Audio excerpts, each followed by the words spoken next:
Hello అందరికి, చూసిరా మా చికెన్ కూడా కుక్ అయిపోయింది.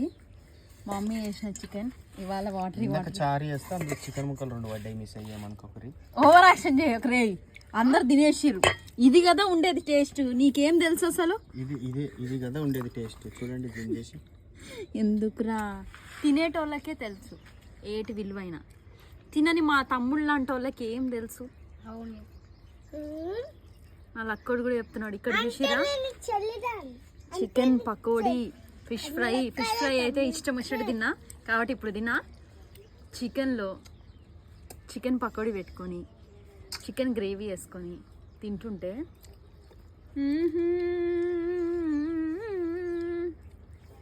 ఆహా, ఇంకా 5 నిమిషాలు అయితే వర్షం పడుతుందేమో అన్న రేంజ్లో ఉంది వాతావరణం. అయితే టైం 4 అయింది, ఫుల్ ఆకలిస్తుంది. అందుకనే చికెన్ అదే ఫిష్ చికెన్ తినేసినాం. ఇప్పుడు అన్నం తింటుంటే నిజంగా అండి ఇది లాస్ట్.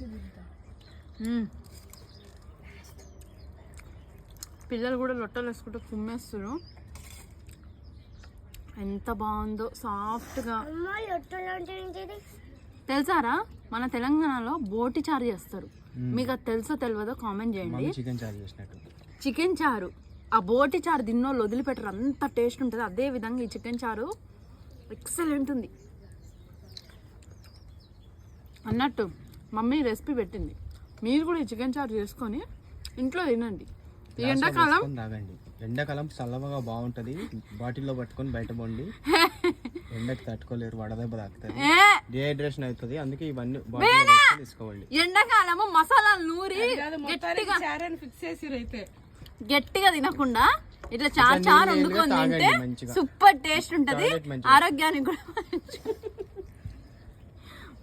మా తమ్ముడు మారడు, అవునా కదా?